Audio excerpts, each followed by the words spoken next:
मुझे सब मालूम है। एक आपने, मैं बोल रहा हूँ ना, आपने माइंडसेट तैयार कर रहा है, ये हिंदू कर रहे हैं या सनातनी कर रहे हैं, आप जो बोलना चाह रहे हाँ, हैं। एक मैं ये कुछ कह रहा हूं। ऑर्गेनाइजेशन है, एक कुछ हाँ, ऑर्गेनाइजेशन है, बिल्कुल ठीक कह ठीक है रहे ना, हैं, बिल्कुल ठीक वो कह रहे हैं। उनको आप इसके कंडेम करते पूरे, हैं, उनको कंडेम करते हैं। उनको करता हूं ना नंबर उनको। जबरदस्त, जबरदस्त, जबरदस्त। एक चीज और आपसे लेकिन डिमांड करूंगा, फिर उसके लिए टॉपिक पे आप आएंगे। पूरी पूरी सनातनी को या पूरे हिंदू समाज को आप कैसे ब्लेम कर सकते हो कि वो मैं सपोर्ट पूरे कर रहे हैं मैं पूरे इसलिए हिंदू समाज गंदा है?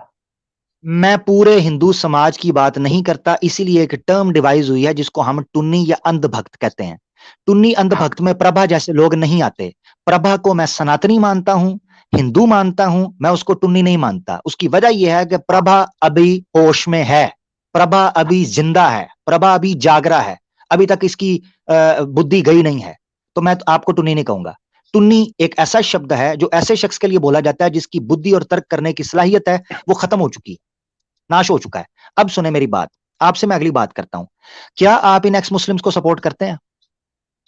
बिल्कुल नहीं करता। सपोर्ट किस तरीके से आप सपोर्ट कर रहे हैं, पहले तो मुझे क्लियर करो स्पोर्ट्स आप। अपराध। हाँ, मैं बताता हूं। मिसाल के तौर पर जब ये अगर वो इस्लाम को आप गाली अगर गलौज अगर आप हाँ, लास्ट अगर टाइम वो मैं इस्लाम को बताता हूँ, मैं गाली दे बताने रहे लगा हैं हूं। तो मैं हाँ, हाँ, सपोर्ट नहीं करता हूं, लेकिन आप कहो मैं उसका जाके गला काट दूं, या नहीं, नहीं, नहीं, आपको नहीं, ये नहीं काटने कहा, दूं, ये नहीं कहा, या फिर ये नहीं आपको कहा, काटने ये नहीं दूं, कहा। नहीं, नहीं, दोनों तो नहीं मैं कहा, उसका सपोर्ट करूंगा। तो मैं दोनों उस नहीं अगर कहा। आप मैंने दोनों नहीं गला कहा। काटने जाओगे तो मैं सपोर्ट मैं, करूंगा। मैंने दोनों नहीं कहा। मैंने दोनों नहीं कहा। हाँ, इस पोल को भी खोल देता हूं आज, इस पोल को भी, कि उनका कोई गला हाँ, काटने जाता है। दोनों पोल खोलूंगा, सुन लेना हाँ, जरा। हाँ, ना मैं इस चीज को कहता हूं, आपसे डिमांड करता हूं कि आप उसका गला काटो, ना मैं इस चीज की डिमांड करता हूं कि हमें काटने दो। अब मैं आपको बताता हूं पोल हाँ, कहां खुला। ठीक है, ये हम्म, आपको मैं एक ऑडियो सुनाऊंगा। मेरे साथ प्रभा रहना है, क्योंकि आपकी वजह से बड़े लोगों को आज चीजें बिल्कुल, समझ आएंगी। मेरे साथ रहना है। मैं एक ऑडियो बिल- सुनाऊंगा किस तरीके से धोखा दिया जाता है, हिंदूज को इमोशनल किया जाता है कि अगर हम एक्स मुस्लिम हो जाएंगे, मुसलमान हमारे घरों पर हमला कर देंगे, हमें काट के रख देंगे, इसलिए हमें लीगल सपोर्ट की जरूरत है। और लीगल सपोर्ट का बोलकर पैसों की मदद लेते हैं, मैकबुक मंगवाते हैं, आईफोन मंगवाते हैं, एयरपॉड्स मंगवाते हैं, बड़े बड़े स्टूडियो माइक मंगवाते हैं, अपार्टमेंट्स के किराए मंगवाते हैं, और उसके बाद ये करते क्या उनका है? बिजनेस टीका लगाओ। स्ट्रेटेजी बन चुका है ना उनका। एग्जैक्टली। आप अब जरा समझो इस सुने, बात को। प्रभा जबरदस्त। प्रभा मैं उनके चाह रहा हूं जरा सुन उन लो कि हम जब गला काटने की नहीं, बात करते हैं कि नहीं करते हैं। ये सवाल एक हिंदू नहीं, लड़की ने उठाया है, मैं आपको एक ऑडियो सुनाने लगा हूं। नहीं, हिंदू लड़की ने। मैं पीछे की, इसके पीछे की आप समझो, बात को समझो उसको। प्रभा प्रभा, मैं आपको बिल्कुल, आप ठीक कह रहे हो, हाँ, आप बिल्कुल ठीक कह रहे हो। इसके मेरी जरा पीछे सुनिएगा। मैटर ये है ये मैं आपको कि ऑडियो, हाँ, मैं आपको ऑडियो सुनाता हूँ। वीडियो सुनाइए आप। हाँ, मैं ऑडियो सुनाता हूँ कि किस तरीके से एक हिंदू महिला जो कि एक्ट्रेस भी है, बॉलीवुड के अंदर सीरीज में आती है, वो कैसे पोल खोल रही है कि अगर इनके ऊपर हमले होते हैं तो ये एफआईआर क्यों नहीं कटवाते। ठीक है, जरा सुनिएगा। ये, ये देखना, ये सुनेंगे। उसने गलत किया, but who the hell are you to give him punishment when you are living in India and here is constitution? Did I give the punishment? I am the one who gave the punishment. उनकी आपस की लड़ाई हुई, वो मर गया, heart attack से मरा है। उसका जरा पोस्टमार्टम रिपोर्ट देखिए। एक मिनट, आप कैसे कह रहे हो? पोस्टमार्टम रिपोर्ट देखिए, आप जाओ पोस्टमार्टम रिपोर्ट पढ़ो। उसको हार्ट अटैक हुआ है, उसे हार्ट अटैक हुआ है, उसे हार्ट अटैक हुआ था, हार्ट अटैक से मरा था वो। पहले भी वो पेशेंट था कितनी चीजों का।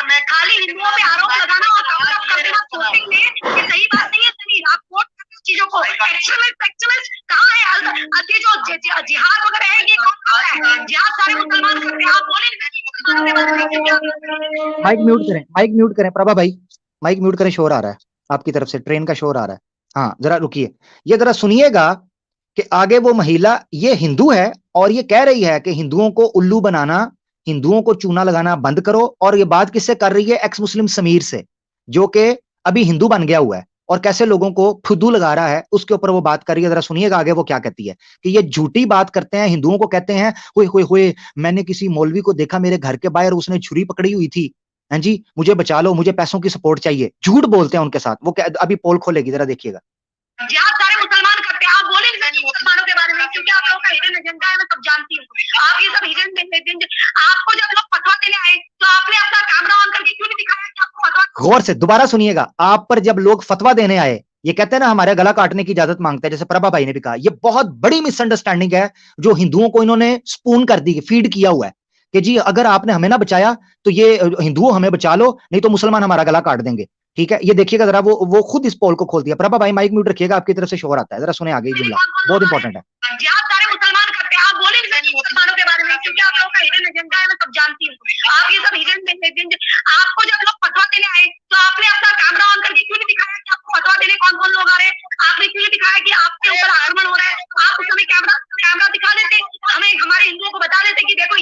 सामने, वैसे तो आप कैमरे में आते हो और अपने घर में भी रहते हो, उस वक्त आप कहते हो कि आपकी वाइफ को ये हो गया, तो आप दिखाओ ना कैमरे में रिकॉर्ड करके, हम आपके साथ आएंगे। उस वक्त आप दिखाओ कितने मुसलमान आपके घर में फतवा लेकर आए, हमें दिखा देते कैमरे में, हम मान लेते, हमें भी तो प्रूफ चाहिए। लेकिन ये कहना कि हिंदू एक्सट्रीमिस्ट है। ठीक है जी, आपने सुन लिया, उसने पोल खोला इस चीज का कि ये लोगों को कहते हैं कि जनाब मेरी बीवी को मारने के लिए आ गए, मेरे घर दरवाजे पर आ गए, मौलवी फतवा लेके आ गए, मुझे मारने लगे थे। और उसने कहा कि कहां है वो FIR, क्यों नहीं कटवाते तुम लोग, FIR क्यों नहीं कटवाते अगर लोग आते हैं, वो वीडियो किधर है, सबूत किधर है, धोखा देते हो हमें। जी प्रभा भाई। हाँ ठीक है, तो अब अपना जो टॉपिक था अपन उस पे आते हैं, ये काफी लंबी बहस हो जाएगी। ठीक है ना, बहुत शुक्रिया। जी जी आ जाए। हाँ, तो आपका जैसे क्वेश्चन था एटर्नल वेदास के ऊपर, ऋग्वेद के ऊपर, ठीक ना, जैसे जिसमें आपने जवाब दिया कि 90% जो हिंदू या सनातनी है उनका ऐसा मानना है कि ये सत्य दिखाता है, तो उसको धर्म मानते हैं, ठीक है ना, यही तो आपका दावा है ना? नहीं, क्या मैंने कहा था, मेजोरिटी ऑफ द हिंदूज हैं, क्या मानते हैं, मतलब मेजोरिटी ऑफ हिंदू 90% लोग इसको जो एटर्नल को जो जिस तरह से इसको बोलते हैं या इसको बताते हैं या दलील देते हैं, यही तो बोला ना आपने, दलील इसको इटर्नल, वो कहते हैं इसको इटर्नल मानते हैं, इटर्नल मानते हैं, ये मैंने कहा। जी हाँ, एटर्नल मानते हैं 90% ऑफ हिंदू, 10% और वो। अब इसको क्या है, कोई वेदास को कोई इंग्लिश ट्रांजेक्शन नहीं हुआ, इसका ट्रांसलेशन हुआ नहीं, ठीक ना, ये संस्कृत ठीक है की मूल लिपि है, वो भी काफी पुरानी, तो इसको कई तरह से उच्चारण होता है इसका, वो कई तरीके से बोला जाता है। मैं आपको एग्जांपल देके बता देता हूं, कनक कनक ते 100 गुनी, इतना ही समझो, आगे जानने की जरूरत नहीं है आपको। कनक कनक ते 100 गुनी, या कनक दो चीजों को कहा गया है, कनक यानी कि सोना और धतूरा, दोनों चीजों को कहा गया है, ठीक है ना। ऐसे ही उसको बताया गया, एटर्नल का मतलब ये नहीं है कि इसके अलावा कुछ और नहीं है, क्योंकि वो मैंने ये नहीं कहा। प्रभा भाई मैं आपकी बात काट रहा हूं, मैं माजरत चाहता हूं, जो आपने बयान किया आई एम रियली सॉरी, ये हमारे मुद्दा से बिल्कुल बात हट चुकी है। जब हम ये कहते हैं इटर्नल, तो मैं ये नहीं कह रहा कि इसके अलावा और नहीं है, मैं तो मान रहा हूं इसके अलावा और चीजें हैं। सवाल ये है कि वेदास इटर्नल कैसे हैं, कुछ है सब इसी में है, ये भी मसला नहीं। प्रभा भाई मसला इस वक्त प्रश्न ये भी नहीं है कि क्या संस्कृत में आए, अंग्रेजी में आए, उर्दू में आए, हिंदी में आए, या पश्तो या फारसी में आए, नहीं, ये प्रश्न ही नहीं है प्रभा भाई। प्रश्न ये है कि वेदास की उत्पत्ति और या उत्पन्न हुए हैं जब ईश्वर से, तो ये इटर्नल हैं या इसकी कोई बिगिनिंग है, इसकी कोई शुरुआत है? यकीनन शुरुआत है, एटर्नल है, लेकिन उसको अलग संदर्भ में कहा गया है, आप समझो उसको। एटर्नल ये एटर्नल नहीं है, इसमें लिखी हुई जो बातें हैं, जो आपको ज्ञान दे रहे हैं, वो एटर्नल है।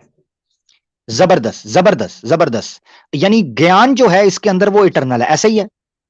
हाँ, और इसके अलावा जो भी ज्ञान है आपको जहां भी मिलता है, वो सारा ज्ञान एटर्नल है, वो सारा ज्ञान इसी वेदास में, और इस वेदास में लिखी हुई हमें सारी बात मानने को हम बाध्य हैं, या हमारे ऊपर लागू होता है, जैसे आपको आयत लागू होती है कि सुन्नत आ गई तो इसको मानना ही मानना है, या इसको फॉलो ही करना है, ये नहीं तो आप मुस्लिम नहीं होगे, ऐसा कुछ नहीं है। हमारे सनातनी में धर्म को समझना पड़ेगा। क्या है, आप लोग जो बातें करते हो, आप आगे चल रहे हैं, इस पे रुकते हैं, आप आगे चल रहे हैं कि हमारे यहाँ इसको नहीं मानते, उसको नहीं मानते, वो सवाल पूछूंगा तो वो आप उस पे और चीज इधर चली जाएगी। इस पे आते हैं प्रभा भाई, इस पे आ जाते हैं, वापस आ जाते हैं। आपने ये कहा कि जहां जहां ज्ञान है, जहां जहां वो इटर्नल है, ऐसा ही है? बिल्कुल। अच्छा, मेरा सवाल ये है प्रभा भाई, वो भी इटर्नल है। अगर आपकी कुरान में लिखा हुआ है कि हम चोरी नहीं करना है, शराब नहीं पीनी है, दूसरे की औरत पर नजर नहीं डालनी है, पड़ोसी से संबंध बनाए रखना है, तो ये भी इटर्नल है। ये आपकी भले बुक से आया, आपकी बुक से आया, किसी भी बुक से आए, जो अच्छी बात हो, जो लोगों के हित में हो, और जिससे किसी दूसरे को प्रॉब्लम ना हो, इशू ना आए, वो सब एटर्नल में आता है। जबरदस्त हो गया। अब मेरा सवाल है आपसे, सवाल ये है कि इसका मतलब ये है, या आप कहना चाह रहे हैं कि वेदास का कुछ हिस्सा, कुछ शाखा ऐसी हैं जो इटर्नल नहीं, या सारी की सारी वेदा इटर्नल है? नहीं, सारी वेदाज नहीं, सारी वेदाज की बात ही नहीं कर रहा है। वेदाज का मतलब उसमें लिखी हुई हर बात उस समय के अनुसार, मतलब उस टाइम पे जब वो आए या जब उसने बारे में बताया, नहीं नहीं उस नहीं समय नहीं नहीं नहीं, इटर्नल जब थी। आप समय प्रभा भाई, जब आप समय बोलते हैं तो जिस चीज पे समय बोला जाता है वो इटर्नल नहीं हो सकता। मिसाल के तौर पर मैं आपको कहता हूं, दशरचना की जो वॉर हुई है ऋग्वेद हाँ में मंडल 7 में, और हाँ, सोकत उसका 18 और 19वां आप पढ़े, वो दशरचना का नदी मैंने जिक्र किनारे पे किया, हुई है, वो इटर्नल वो है, सब वो इटर्नल है। पढ़ा। वो वर्तमान में घटना घट चुकी है ना, जो आप वर्तमान तो में अपने किस वक्त? मतलब उस समय जब उन्होंने श्लोक डाला, उनकी आंखों के देखी हुई, ये वेद व्यास के द्वारा लिखी हुई है। आप समझो बात को। हाँ, जबरदस्त जबरदस्त जबरदस्त। यानी इसका मतलब ये है कि द्वारा ये हो, जिस समय ये हो रही थी उस वक्त जो वेद व्यास है उन्होंने इसको लिखा वेद में, ऐसा ही है। उन्होंने इसके बारे में बताया है, ठीक है ना। जबरदस्त जबरदस्त, ठीक है। हाँ, तो इसका उन्होंने मतलब जो ये बताया, है कि इसका मतलब है कि इस वेद के अंदर वेद व्यास की अपनी जो बात है जो उस वक्त हो रही थी वो भी है, ऐसा ही है। बिल्कुल है। वेद जबरदस्त। व्यास इसका की तो मतलब है, बात है ही उसमें, उसमें जबरदस्त, है। इसका मतलब है कि वेद, इसका मतलब है कि वेद 100% ईश्वर का ज्ञान नहीं है, इसमें वेद व्यास के इर्द गिर्द जो घटनाएं उस समय में घटी गई वो भी लिखी हैं, ऐसा ही है। बिल्कुल। पहले आप क्या कंफ्यूज हो रहे हो थोड़े। नहीं इसको नहीं नहीं, मैं कंफ्यूज हो नहीं रहा, मैं कंफ्यूज कर रहा हूं, ईश्वर के हो नहीं रहा, नहीं, मैं कर नहीं रहा नहीं, हूं। आप हो रहे हो, हाँ कर रहे हो या हो रहे हो, आप समझो पहले। ईश्वर का हाँ, ज्ञान किसको कहते हो आप? नहीं, मैं ईश्वर, ईश्वर का ज्ञान किसे कहते हैं? ईश्वर का ज्ञान हाँ, वेदास नहीं है, ईश्वर का ज्ञान। है ना, हाँ, है ना। है ना। तो ईश्वर का ज्ञान, हाँ, उसको जबरदस्त। तो literal में कहा इसका गया है, उसको तो कहा गया है। जबरदस्त जबरदस्त जबरदस्त। हाँ जब ईश्वर वेदास का वेदास ईश्वर का ज्ञान है तो ये इटर्नल हुई, ऐसा ही है। हाँ बिल्कुल। हाँ, तो इसमें जो वेद व्यास ने दशरचना लिखा या भाव्या की बात की गई, स्वानिया के पिता की, ठीक है, उन जंगों की, बिल्कुल तो इसका बिल्कुल। मतलब यह है हाँ कि आपने खुद अभी माना है पीछे कि वेद व्यास जो थे उस वक्त जो घटनाएं घटती थी समय में वो लिखी उन्होंने वेदों में, ऐसा ही है। बिल्कुल बिल्कुल, एक ऋषि के द्वारा नहीं लिखी गई है, उनकी पीढ़ी दर बस, पीढ़ी आते गए, उसको जोड़ा गया है। जबरदस्त। ये हमारा अगला चैप्टर होगा जी कि कितने ऋषियों ने इस वेदास को लिखा है, वेद व्यास, ठीक है, बिल्कुल वेद बिल्कुल। व्यासों ने, ऋषियों ने इसका इसको कोई लिखा है। तथ्य बहुत शुक्रिया। प्रमाणिक नहीं है इसका, मैं सुन लो आप। इसका जो जी लास्ट जी जी, तथ्य और प्रमाणिकता है, ये 1478 ईस्वी में है, जिसको कि बेंगलुरु में संरक्षित करके रखा गया है। 1478 ठीक। का इसके पास अपना डॉक्यूमेंट वेरिफिकेशन है, केवल ऑथेंटिकेट हाँ हाँ, डॉक्यूमेंट मिला है जो 1478 में। बिल्कुल आप ठीक कह रहे हैं, मैं आपसे बिल्कुल ठीक मानता हूं। उससे पहले नहीं, उसके पहले का मैन्युस्क्रिप्ट नहीं मिला, ठीक हो गया। चलें, इस चीज हाँ से ये पता चली कि वेद में कुछ ऐसी चीजें हैं जो इटर्नल हैं और कुछ ऐसी हैं जब वो दुर्घटनाएं घटी, जो उस समय के ऊपर जो चेंजेस हुई उस समय उनको लिख लिया बिल्कुल गया वेद व्यास के जरिए। बिल्कुल बिल्कुल। बहुत शुक्रिया, बहुत धन्यवाद प्रभा भाई। और प्रभा भाई, मैं बिल्कुल दिल से क्षमा चाहता हूं। यकीन करें, यकीन करें प्रभा भाई, 4 महीने 5 महीने पीछे चले जाएं, मैं वल्लाह हम लोग इसके ऊपर बात नहीं करते थे। प्रभा भाई, कुछ हुआ है, जिस तरह घटनाएं घटती थी वेद व्यास में ऋषि लिखते थे, इस वक्त भी जो पत्रकार होंगे या तारीखदान होंगे जो इतिहास लिखेंगे, वो बताएंगे कि 4-5 महीने पहले इस टीम में कोई ऐसी बात नहीं होती थी, ऐसा क्या हुआ, कौन सी दुर्घटना घटी कि ये लोग बात करते रहे। मेरा भाई, मैं क्षमा चाहता हूं, मकसद किसी ठीक है। हिंदू को दुख पहुंचाना नहीं है, हिंदू हमारे नहीं भाई नहीं है मेरा भाई। नहीं, अब क्या है, मैंने आपके कुछ लोगों को देखा, जैसे वो अली जी थे कोई, और वो बता रहे थे मेरे पापा ऐसे थे या मेरे दादा ऐसे थे। वो बैठे हैं, अगर वो आपके बैठे हुए हैं। पाप नहीं, मैं हाँ आपके बैठे हुए हैं, सामने तो बैठा हूँ। उनको ही बताना चाह रहा हूँ। अगर आपके जी जी, पापा ने आपकी साली के साथ गलत किया या आपके दादा ने आपकी मौसी की लड़की के साथ गलत किया, इसका मतलब ये कहीं कतई नहीं है कि अपने सनातनी धर्म की ये परंपरा है। गलत है, आपकी सोच भी गलत है, आपको जिसने बताया है या जो देखा है वो गलत देखा है। अच्छा कहीं भी ये नहीं लिखा हुआ है, किसी भी जगह ये परंपरा नहीं है। आपको समझना होगा इस चीज को। सुनो, अच्छा, मैं परंपरा दिखाऊंगा, मैंने अली भाई आप बात कीजिएगा, मैं शास्त्रों से परंपरा दिखाता हूँ जी। मैंने बिल्कुल कहीं भी नहीं लिखा हुआ है किसी भी के साथ हमें साली के साथ पहली ऐसा करना है और सुन ले मौसी की लड़की प्रभा के भाई, साथ ऐसा प्रभा करना भाई, अली प्रभा भाई और सुजिंदर भाई जो अली भाई हैं उनका सुन ले, वो एक्स हिंदू हैं, क्योंकि पहले वो हिंदू हुआ है। करते हाँ थे, वो बता बिल्कुल रहे हैं बिल्कुल जी। बिल्कुल बिल्कुल। पहली बात तो मैंने ऐसे कहीं भी नहीं कहा कि ये लिखा हुआ है। मैंने वो घटना बताई जो हमारे घर में खुद हुई थी। अब मतलब आपकी और पहले संस्कृति में का हिस्सा है, आपका मानना यही तो है ना, यही तो दावा कर रहे हैं आप। अगर आप, मुझे नहीं पता कि आप नॉर्थ से हैं या साउथ से हैं, हमारे मैं नॉर्थ में नॉर्थ जो से ही हूँ। संस्कृति तो एक ही है सनातन की, चाहे नॉर्थ हो, वो द्रविड़ है, हम आर्य हैं, इतना अंतर है और कोई ज्यादा डिफरेंस नहीं है। अच्छा जी। तो हम नॉर्थ से हैं यूपी साइड से, तो नॉर्थ हमारे है यहाँ पे यानी कि आप आर्य समाज से हो आप, ठीक है। तो हमारे यहाँ पे जो हमारे मामा की जो शादी हुई, तो मैंने बताया कि जब वो उखाड़ते हैं मंडप, तो उसके बाद जब उसको बहाते हैं तो होली हाँ खेली जाती है। आपको शायद मालूम होगा या नहीं मालूम, हाँ तो मुझे बिल्कुल नहीं पता। आप बिल्कुल बोलते पता हैं है, कि लिखा नहीं है। बिल्कुल बिल्कुल। होली होली नहीं तो की जाती, उसको उसको हल्दी हल्दी लगाना कहते हैं। उसमें हाथों को थापे लगाए जाते थे, थाली में मैं हल्दी को शादी के भिगोते थे। बाद की बात कर रहा हूँ, हाँ जब बात मंडप की उखाड़। बात ही कर रहे हैं, पीठ पीठ पे लगाए जाते थे। बिल्कुल। हाँ उनकी सुन लें। तो होली की सुजेंद्र तरफ भाई खेला आप अपनी जाता है। बात मुकम्मल कर लें। सुजेंद्र भाई आप अपनी बात मुकम्मल कर लें। प्रभा भाई जरा उनको बात मुकम्मल करने दे, फिर बिल्कुल आप जवाब बिल्कुल दीजिए, अच्छा बिल्कुल लगे। बिल्कुल। जी, जैसे कि वो होली मतलब रंग से, या तो रंग से खेलते हैं या तो उससे वो आ, तो मैंने उसको होली का मैंने वो नहीं बोला कि जो एक्चुअल में होली खेलते हैं, वो तो होली के लिए तो अलग से त्योहार है अपना, है हाँ तो आप जो आपको पता ही है। तो वो नहीं, पर जब मंडप उखाड़ने के बाद एक रंग से खेलते हैं, आप जैसे हल्दी बता रहे हो, हाँ तो कोई भी रंग हो उससे खेला जाता है। तो हाँ मैंने हाँ वो गुलाल एक घटना आपसे शेयर। हाँ जी, ठीक है। बोलिए बोलिए बोलिए बोलिए, आप बोलिए। नहीं नहीं, आप जो बता रहे हो प्रभा भाई, उसको, एक एक सेकंड, मैं ये उसको बोलना वो चाहता हूँ, बोलते, मैं देखिए बता देता सुनिए हूँ। सुनिए नहीं, प्रभा भाई, क्या है वो कहना यहाँ क्या चाह रहे जो हैं, सुनिए सुनिए। इंफॉर्मेशन दी जा रही है वो गलत दी जा रही है। देखिए देखिए, बात देखिए ये है कि होली तो वैसे तो कहते हैं गुलाल है, ऐसे ऐसे रंग लगा दो, लेकिन दिक्कत ये है ना भाई कि जो इसमें इंटरमिंगलिंग कर दी जाती है ना, जितना इसमें आप फ्रीडम दे देते हो कि जाओ खेलो, तो उसमें जो है मिसयूज बहुत होता है। आप समझ रहे हो ना, मतलब कि तो उस चीज का मिसयूज बहुत होता है और बड़े स्केल पे होता है ये आजकल। बता, जैसे हाँ, आप भी लड़के हो, अब मैं भी लड़का हूँ, आपको आपको पता होगा।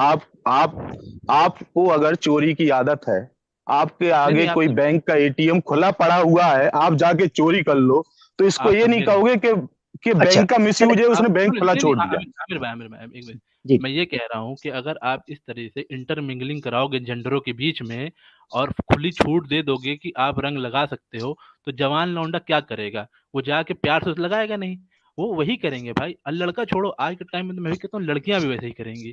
ठीक है, ये हो रहा है। अगर अगर खुली प्रभा भाई, छूट भी नहीं प्रभा भाई दोगे मैं ना, महाभारत का, अगर प्रभा भाई मैं मैं महाभारत का। बता दूं, अगर ये जी खुली छूट भी ना दोगे ना, तो घर के अंदर औरतों घुस के, और जो आदमी की हरकतें ऐसी हैं ना, वो आदमी घर में के अंदर घुस के भी करेगा। ये तो दलील कोई मायने नहीं करती कि बिल्कुल छूट दे दी है, बिल्कुल लड़का लड़की मिल रहे हैं तो इसलिए वो ऐसी कर रहे हैं, भाई जी गलत है। बिल्कुल। ऐसा ऐसा ऐसा देखिए, मेरी बात सुने, मैं एक बात कर लूं। ये नहीं है कि अगर हम छूट नहीं देंगे तो कोई घर में भी घुस के कर लेगा, उसके लिए हम डंडा रखेंगे ना, उसको डंडा देंगे। जिसके जिसके नीचे पिछवाड़े में ज्यादा डंडे के लिए आग है। आप प्रभा भाई, प्रभा भाई, प्रभा भाई के लिए सुने जरा। बेरोजगार रहोगे कि रेप आप की घर पे ही सजा, बैठोगे, काम पे जाते। नहीं नहीं नहीं, जो रेप करेगा उसके लिए अलग हमने रूल रखना है ना। ये पीछे मूवी भी आई है कि इतनी लड़कियों के साथ रेप होता है, उसकी रक्षा के लिए अलग कानून साजी। ये तो नहीं है ना कि घर बिल्कुल में भी घुस के बिल्कुल। करेगा तो खुली छूट दे दो, अगर ऐसा तो नहीं है। अगर देखो, घर हाँ में कोई हाथ लगाने जा रहा है तो वो भी लौट के थप्पड़ मार सकती है ना लड़की, मार सकती है, बिल्कुल मार सकती है। अब जरा सुनिएगा, अब बिल्कुल मार जरा सकती है। सुनिएगा। ये हाँ कहना कि ये हिंदू मैं संस्कृति में हाथ लगाने की परमिशन दे दी है, इसलिए हमें मैं ऐसा ऐसा फ्रीडम मैं मिलता है। देता हूं, मैं फ्रीडम आपको दिखाता हूं। ये महाभारत के अंदर हमें ये परंपरा दिखाई देती है। आपको ययाति बादशाह का पता है? ययाति जो था महाभारत का किरदार है, हाँ हाँ हाँ, ठीक है। बताओ, राक्षस था। हाँ हाँ हाँ ठीक है। अच्छा, ययाति जो है राक्षस था। मतलब उनकी युद्ध में लड़ा था, उनके खिलाफ लड़ा था हाँ महाभारत में। ठीक है, हाँ ठीक है, हाँ मगर आप देखें ययाति, ये देखिएगा क्या चीज यहां पर बयान की जा रही है। ययाति को बाद में यमराज ने बख्श दिया था, ये प्रार्थना के बाद ये ठीक हो गया था। ऐसा नहीं है ये कोई राक्षस था, असुर था, ये ठीक हो गया था बाद में। आप हाँ देखें हाँ महाभारत जो है, और जब इसके बच्चे हुए इससे, ये ययाति है और इसकी दूसरी पत्नी थी। एक तो इसकी पत्नी थी ना, उसका नाम यहाँ मेरे ख्याल से हाँ देवयानी, देवयानी जो थी, देवयानी थी इसकी पहली पत्नी। ये दो लड़कियां थी, शर्मिष्ठा और देवयानी। ये महाभारत बुक 1 है, पहली किताब है, आदि पर्व, और इसका सेक्शन L XXX2 बन जाएगा। अब ये XXX क्यों है मुझे नहीं पता, ये आप जाके चेक कर हाँ लीजिएगा ये इस पे ठीक है क्या ठीक बात है। अब जरा ठीक देखिएगा। है। अच्छा खैर, इसमें शर्मिष्ठा जो है, जो कि देवयानी की दोस्त भी थी, मगर कुएं में जब उसने फेंका, मैं बैकग्राउंड थोड़ा सा आपको दे रहा हूं, मैं इसको हटा के थोड़ा सा बैकग्राउंड देता हूं कि स्टोरी क्या है। यूट्यूब पर अगर आप देवयानी शर्मिष्ठा और याति स्टोरी लिखेंगे, आपको डिटेल में आ जाएगी। यूट्यूब पर वो सारी स्टोरी उन्होंने डाली हुई है महाभारत में। होता ये है कि देवयानी और शर्मिष्ठा जो है वो कुएं के पास बैठी खेल रही होती हैं, और जब वो नहा के वहां से निकलती हैं तो शर्मिष्ठा जो है ये देवयानी के कपड़े पहन लेती है, ठीक है। और देवयानी के जब ये कपड़े पहनती है तो देवयानी जो है इसको जो है वो धक्का दे देती है शर्मिष्ठा को पानी के अंदर धक्का देती है और इसको गुस्सा चढ़ जाता है इसके ऊपर, देवयानी के ऊपर, कि ये मेरी अच्छी दोस्त थी, इसने मुझे सिर्फ अपने कपड़े पहनने पर धक्का क्यों दिया। बाद में ये याति बादशाह होता है, उस वक्त प्रिंस होता है, उस वक्त बादशाह नहीं होता, उस वक्त प्रिंस होता है। तो प्रिंस जो है वो एक गांव में आता है, वहां ये एक बड़े गुरु की, ब्राह्मण की बड़े गुरु की बेटी होती है देवयानी, वो इसको पसंद करता है और कहता है मैंने तुम्हारे साथ ब्याह करना है, इसको ले जाता है। ये एक शर्त रखती है देवयानी कि मैं तुम्हारे साथ शादी तब करूंगी, मेरी एक शर्त है। इसको गुस्सा होता है शर्मिष्ठा के ऊपर, क्योंकि शर्मिष्ठा ने इसके अच्छे कपड़े खराब किए होते हैं। ये कहती है कि ये याति अगर तुमने मुझसे शादी करनी है तो शर्मिष्ठा को मेरी दासी बना के लेके जाओ, मेरी दासी। ये याति इससे शादी करने के लिए शर्मिष्ठा को इसकी दासी बना लेता है। एक दोस्त को दोस्त की दासी बनाकर जब लेके जाता है तो शर्मिष्ठा के मन में अहंकार आता है, वो गुस्से में आती है कि मुझे इसने दासी बनवा दिया एक बादशाह के थ्रू, मैं तो एक आजाद थी और अच्छे से रहना चाहती थी, मुझे इसने दासी बनवा दिया अपनी मेड के तौर पर। वो ये कहती है कि मैं, अच्छा फिर ये चले जाते हैं, उस लाइफ शुरू हो जाती है। ययाति जो है वो देवयानी के साथ सेक्स करता है, संभोग करता है, मगर बच्चा नहीं हो रहा होता, काफी समय लग जाता है। शर्मिष्ठा जो है इसको ख्वाब आना शुरू होते हैं कि मुझे भी इस संतान को आगे लेकर चलना है। ठीक है, मैं दासी हूं, देवयानी की दासी हूं, मगर मैं इसके साथ सेक्स करती हूँ ययाति के साथ और पुत्र पैदा करती हूँ, इसको पुत्र देती हूँ। वो जो सेक्स की स्टोरी है उसमें ययाति कहता है कि मैं कैसे तुम्हारे साथ सेक्स करूं, तुम मेरी पत्नी की दासी हो और मेरा तुमसे विवाह भी नहीं हुआ, मैं तुम्हारे साथ संभोग कैसे करूं। उस सूरत में शर्मिष्ठा जो उसको आर्ग्यूमेंट देती है, ये है महाभारत में दी गई परंपरा। जरा देखिएगा क्या है, सुने जरा आप। प्रभा, मुझे मेरा सारा पढ़ा हुआ है, मेरे सुन लो आप, मेरे ये पढ़ा हुआ है, मुझे मुकम्मल तो करने दे, मेरी बात सुने। मैं समझ गया, मैं ऐसी पब्लिक चीजें, प्रभा मोशन क्यों तोड़ रहे हो, मोशन क्यों तोड़ रहे हो, पब्लिक को तो सुनने दो। मैं आप क्वेश्चन करना, मेरी तो एक सुन लो। रुके प्रभा भाई, बड़े अच्छे से बात हो रही थी, मुझे दुख हो रहा है, मुझे आपको उतारना पड़ेगा, बड़े अच्छे से बात हो रही थी, मैं इतनी पूरी डिटेल के अंदर स्टोरी लेके आया, उसको सुनो तो सही प्रभा। ऐसे ना करो यार, अच्छे दोस्त हो आप, ऐसे ना करो, जरा मुझे बात मुकम्मल। कुछ नहीं है यार, मुझे सुन तो लो। मैं क्या कहना चाहता हूँ, आप नहीं सुन रहे। ये आपने जो बताया ना, इससे गंदे सिक्के और भी हैं, इससे गंदे किस्से और भी हैं। अगर आप, मैं तो फिर और नहीं, तो फिर परंपरा, तो फिर चले अब परंपरा बता दूं, महाभारत है ना, अब महाभारत को परंपरा के तौर पर मैं सब, यार आपने नहीं, राहुल भाई नहीं, मुझे प्रभा भाई, मुझे लग रहा है मुझे नहीं सुनोगे, आपको उतारने पड़ना है, आई एम सॉरी। अब मैं बताऊंगा परंपरा, मुझे पता था आप मुझे नहीं सुनोगे, क्योंकि जब मैंने, आपने कहा ना कि परंपरा कहां सिखाई जाती है, अब मैं आपको रेफरेंस देता हूं, जरा सुने, ठीक है, क्योंकि मुझे पता था आपने मुझे बोलने नहीं देना, तो मैं परंपरा भी बता दूं कि इसको परंपरा किसने कहा हुआ है। ठीक है, ये देखिए जरा, पहले तो मैं उस मोशन को इस तरीके से बता दूं, क्योंकि मुझे पता है आप नहीं मुझे सुनोगे, आई एम सॉरी। प्रभा भाई, बड़े अच्छे से बात हो रही थी, अच्छे से ही होगी, आप साथ रहिए। ये देखें, जब ये सारी स्टोरी मैंने आपके सामने रखी है, शर्मिष्ठा ययाति को कन्विंस करती है कि मेरे साथ संभोग करो बिना विवाह के। वो कहता है मैं तुम्हारे साथ कैसे करूं, तो शर्मिष्ठा ययाति को कन्विंस करने के लिए क्या बयान करती है, आगे देखें। ययाति उसको कहता है, दूसरे पैराग्राफ में नीचे वाले में देखें, पहली लाइन, जहां पे पेज का कट आपको नजर आ रहा है, वहां से पहली लाइन। ययाति रिप्लाइड, ययाति कहता है, a king should ever be a king should ever be a model in the eyes of his people. Sharmishtha, तू मुझे कह रही है कि मेरे साथ संभोग कर, सेक्स कर विवाह के बगैर, जबकि मैं एक बादशाह हूं। एक बादशाह को अपनी प्रजा की नजरों में गिरना नहीं चाहिए। That monarch certainly meets with the destruction who speaks an untruth. अगर मैं तेरे साथ संभोग करके विवाह नहीं करता, देवयानी से झूठ बोलूंगा, इसको छुपाऊंगा, तकिया करूंगा, तो ये तो सोसाइटी को तबाह करने वाली बात है।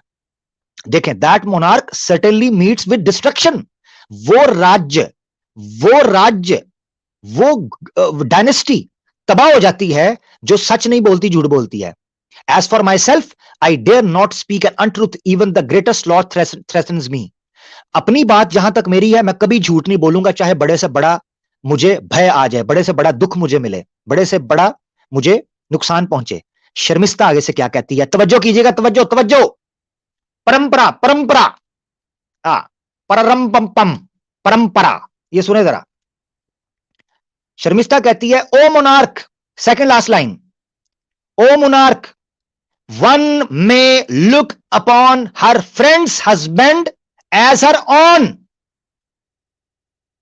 शर्मिष्ठा कहती है एक लड़की को अपनी संगी सहेली के पति को अपना पति ही समझना चाहिए. One's friend's marriage is the same as one's own.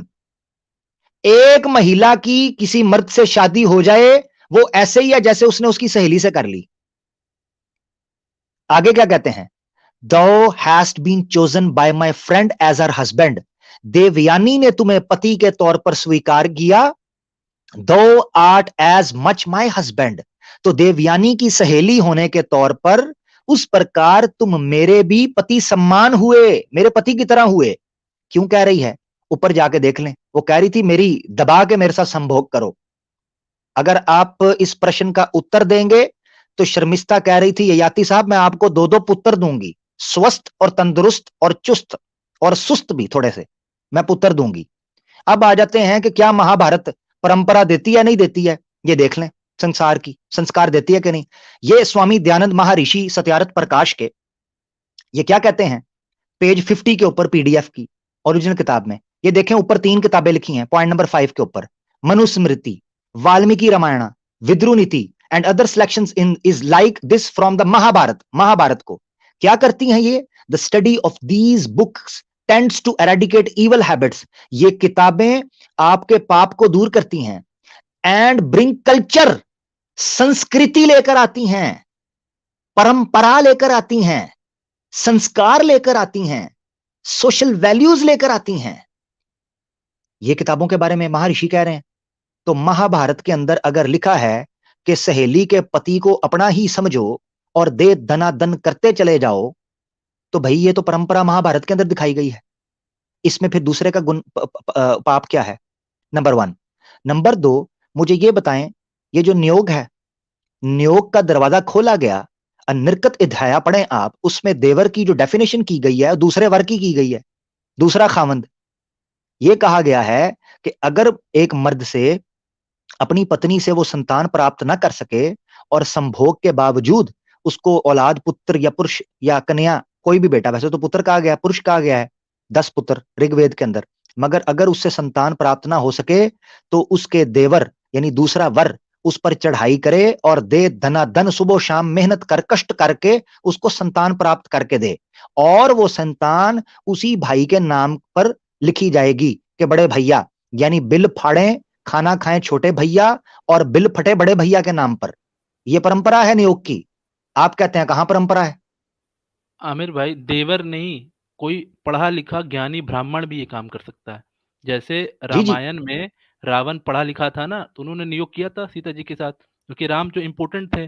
अगर आप पढ़ेंगे तो राम जी 40 की उम्र में बाप बने थे. जी आप ठीक कह रहे हैं. मैं असल में यहाँ पर देवर की मिसाल इसलिए दे रहा था कि ये यहाँ पर सपिंदा या सगोत्रा जिसे कहते हैं, सगोत्रा या सपिंदा रिश्तेदार, यानी ये कह रहे हैं ना कि ये कहाँ लिखा हुआ है कि साली और जीजा और भाभी और ससुर और सास इनके साथ की परंपरा तो हम नहीं करते, वो किसी एक घर की बात है. नहीं. नियोग बेसिकली इस डोर को ओपन करता है. नियोग के मनुस्मृति में लिखा है, मनुस्मृति में कैटेगोरिकल लिखा है कि नियोग करते वक्त आपने सपिंदा या सगोत्रा ऐसे बंदे का इंतखाब करना है जो आपके खामद का भाई, चचा, मामा या आपकी माँ की साइड पे हो, यानी घर का अंदर का बंदा हो, उसके साथ नियोग करना है. ब्राह्मण से भी करवा सकते हैं. अगर घर में अगर ऐसा कोई मेंबर नहीं है आपके तो एक पढ़े लिखे ज्ञानी ब्राह्मण को भी आप चूज कर सकते हैं इस काम के लिए. जी. प्रभा भाई को मैं लेता हूँ, आखिरी बात करते हैं. अच्छी बात हो रही थी मगर वो टोक रहे थे बीच में. I am really sorry Prabha भाई. प्रभा भाई आपकी आखिरी बात, फिर आपसे आज्ञा लेंगे. चलिए ठीक है. हाँ मैं ये कहना चाह रहा था, आपने जो बताया है ना ठीक है, वो मतलब जो लिखा है वो सही लिखा है. सही का मीन्स उसमें आपने जो बताया वो सही बताया है, लेकिन वो चीज सही है ये मेरा मानना नहीं है. ठीक है, मेरा क्या किसी का मानना नहीं है. वो ना एक कोई प्रेसाइज करता है कि आपको ये मानना, और आपने तो एक ही बताया. मैं आपको ऐसे 20 एग्जांपल बता दूंगा, वहां गंदे से गंदा लिखा हुआ. ठीक है प्रभा भाई, अगर आप नहीं मानते मैं आपकी रिस्पेक्ट करता हूं. मैं आपकी इंडिविजुअल राय की रिस्पेक्ट नहीं रहे हो. आप सुन नहीं रहे हो ना. जी बोले. सुन नहीं रहे हो. ऑडियंस भी सुने समझे. किसी चीज को कंपलसरी मानना, लो जैसे कोई सुन्नत आई तो उसको मानना ही है, ठीक है ना। और एक कोई बात लिखी है, यहां कौन प्रेशराइज कर रहा है कि आप नहीं मानोगे, ये काम नहीं करोगे तो आप नर्क जाएगा? ये किसने कह दिया आपसे? और इतना ये तो कुछ गंदा अब नहीं ये है। नया सवाल है प्रभा, अब ये नया नहीं, सवाल है, इसका कोई प्रश्न, इसका नहीं, उत्तर भी मैं दे देता हूँ। नहीं नहीं नहीं, मैं आप समझे नहीं, इसका उत्तर कौन नहीं, इसका उत्तर कौन देगा मैं वो बता देता हूँ। कोई नहीं दे पाएगा। देगा नहीं, कौन क्यों इसका नहीं, क्यों उत्तर? नहीं? नहीं नहीं, मैं बता देता हूँ। आप जो मनुस्मृति की बात कर रहे हो उसमें इतनी गंदी बात लिखी है, मैं जहां मनुस्मृति नहीं, अभी वेदास की बात करूंगा, वेदास की नहीं बात नहीं, करूंगा। बेदाज की हाँ, बात करते हैं, बेदाज की, हाँ, जहां मेरी सुन ले प्रभा भाई, प्रभा भाई एक बातें बात सुन लें, एक बात सुन लें, कॉम्प्लिकेटेड होती हैं, जहां एक बात दो सुन लें। बातें जो मैं एक बात आपने रख लूं वो, प्रभा भाई, ठीक मेरे है मेरे बोलो। श्रीमन मैं एक हाँ, बात रख लूं, श्रीमन बोलो। प्रभा जी एक बात, मेरी बात सुन देखें। आप इंडिविजुअली जो बात कह रहे हैं, मुझे उससे कोई इनकार नहीं है, कोई सरोकार भी नहीं है। आप कह रहे हैं कि मैं उसे नहीं मानता, हाँ लिखा है, मगर ये जो लिखा है मैं उसको नहीं मानता। आपने बिल्कुल क्रिस्टल क्लियर कहा, पब्लिक ने देख लिया, आपने क्रिस्टल क्लियर अपने आप स्टांस क्लियर कर दिया, मुझे उससे सरोकार नहीं है।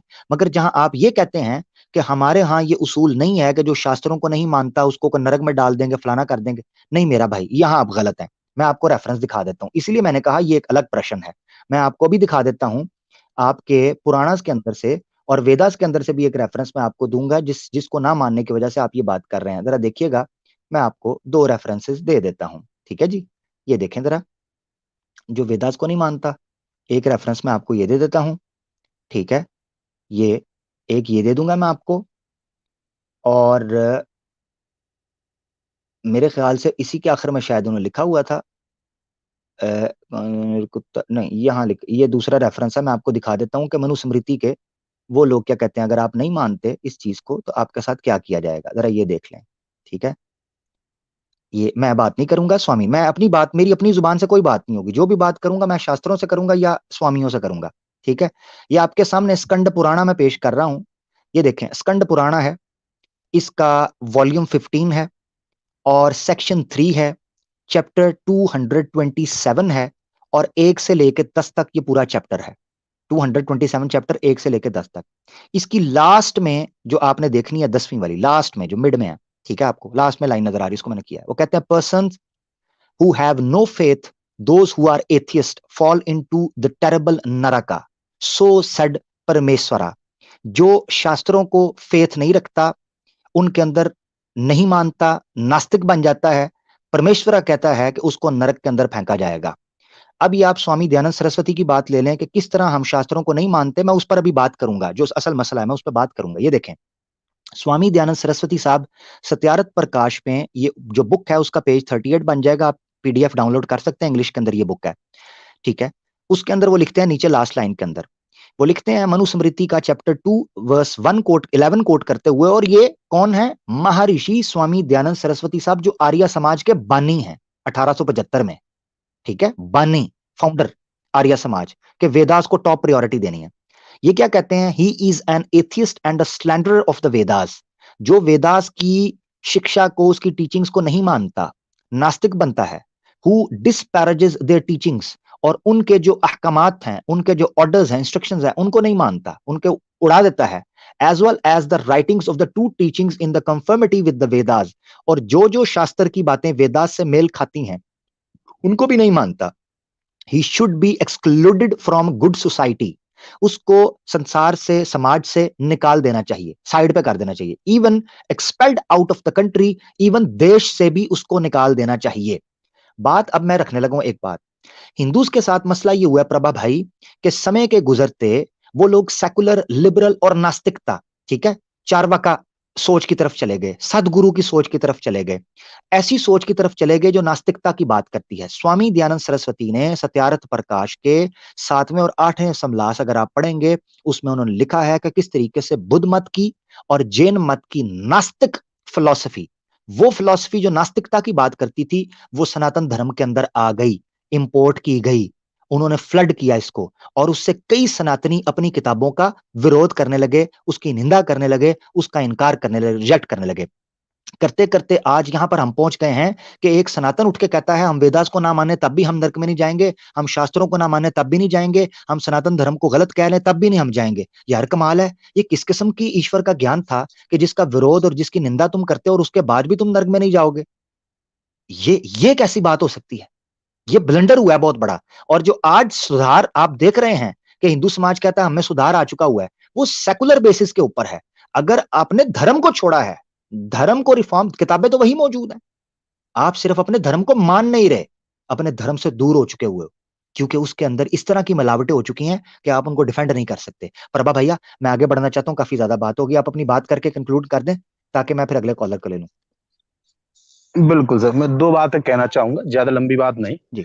धर्म आप क्या बताते हो, क्या समझाते हो, वो सब अलग है। हमारे लिए धर्म और हमारे शास्त्रों में धर्म का वर्णन और उल्लेख अलग तरीके से है। धर्म यानी कि आपके द्वारा किया गया वो काम जो दूसरों के लिए अच्छा और समाज के लिए कल्याण हित के लिए है, वो है धर्म। आपके यहाँ धर्म है मजहब के दूसरे को दूसरे को बताना कि ये धर्म है, ये कानून गलत है, मैं ये गलत है। वेदास को डिनाई नहीं कर रहा। आप अपनी बात करें, देखिए मेरी बात प्रभा भाई आप अपने मेरी एक मिनट, आप गलत काम कर रहे हैं, आप गलत काम कर रहे हैं। एक हिस्सा जो है आप ये जरूर बताएं कि आप धर्म किसको समझते हैं, आप बताएं, ये आपको राइट है, मगर इस्लाम हम किसको समझते हैं वो मैं आपको बताऊंगा। आप मजहब कह रहे हैं, मजहब नहीं है। मैंने आपको कहा एक वर्ड भी, मजहब वर्ड है ना, मजहब शब्द ना कुरान में है ना हदीस में है। आपको क्यों नहीं पता चल रहा? मैं आपको बता रहा हूँ, है ही नहीं। तो आप समझ लो, हिंदू धर्म नहीं है, आप समझो इस बात को, हिंदू धर्म नहीं है। आपको मैं आपको आपने अपनी बात रख दी कि हम आपके नजदीक धर्म का माना और है। आप हवाला दे रहे हो, वो हवाले जो लिखे हैं उसमें आपने एक सिंगल वर्ड नहीं बताया कि ये नहीं करोगे तो आप नरक में जाओगे। आपने सिंगल वर्ड नहीं बताया। किस ईश्वर ने कहा है? अगर किसी वेद में कहा है, अगर उसमें कुछ गलत लिखा है, मैं उसके लिए परमेश्वर ने कहा है। परमेश्वर से ऊपर कौन है? परमेश्वर ईश्वर कहते हैं। आप समझो, जो आप पुराणों की बात कर रहे हो, पुराणों का नंबर वेदास के बाद आता है। जो सर्वोपरि है वो हमारे हिंदू और सनातन धर्म में सबसे फर्स्ट प्रायोरिटी आती है वेदास की। प्रभा भाई आखिरी बात आपसे लेते हैं, ठीक है? बहुत शुक्रिया। ठीक है प्रभा भाई, इंशाल्लाह नेक्स्ट आपसे बात होगी। बहुत अच्छा लगा आपसे बात करके, so nice of you, thank you, बहुत शुक्रिया। Thank you so much. Prabha भाई हमारे साथ धर्म की बात कर रहे थे कि उनके नजदीक धर्मा शब्द की जो अर्थ है, उसकी जो डेफिनेशन है वो टोटली डिफरेंट है। तो मैं उनको बता देता हूँ, स्वामी दयानंद सरस्वती ने क्या कहा कि जब आपसे कोई पूछे आपका धर्म क्या है तो आप कहें वेद। या आपके सामने स्वामी दयानंद सरस्वती साहब की किताब है सत्यार्थ प्रकाश, और ये महर्षि हैं, आर्य समाज के बानी हैं, वेदास को टॉप प्रायोरिटी समझते हैं। ये क्या कह रहे हैं आपके सामने, पेज 157, पीडीएफ का 156 बन जाएगा, वैसे 157 पेज है। उस पे वो क्या कहते हैं, लास्ट की लाइन देखें आप, सेकंड लास्ट लाइन और लास्ट की। एंड व्हेन क्वेश्चंस, अगर आपसे ये सवाल पूछा जाए एज टू हिज रिलीजन, क्या तुम्हारा धर्म क्या है, तुम्हारा रिलीजन क्या है, लेट एवरीवन आंसर, तो सब सनातनियों को, आर्यों को यह जवाब देना चाहिए दैट हिज रिलीजन इज वैदिक, कि उसका धर्म वेद है। आगे उसको खुल के एक्सप्लेन किया, he believes in whatever is said in the Vedas, वो या मानता है जो कुछ वेदा में लिखा है। तो जब वेदों में जो जो लिखा है उसको अप्लाई करें। ये कैसी बात है कि जब वेदास के रेफरेंसेस, बाद की चीजों के, शास्त्रों के जो वेदा से मेल खाते हैं, उनके बारे में कहते हैं नहीं जी ये कोई धर्म नहीं है, ये अपनी मर्जी से कुछ सत बना लो आज, ठीक है? यानी वेदास में कोई पाबंदी नहीं है एक बीवी की, पोलेगमी का कोई मसला नहीं है। तो आज हमने हिंदुस्तान के अंदर जनाब कॉन्स्टिट्यूशन बना लिया कि जनाब एक शादी करेंगे तो चलो ठीक है। मैं नहीं कह रहा, हिंदुस्तान का कॉन्स्टिट्यूशन आपने बनाया बिल्कुल ठीक बनाया, वो आपका राइट है, एक शादी करें, मुझे क्या मसला है, आपका खर्चा है। मसला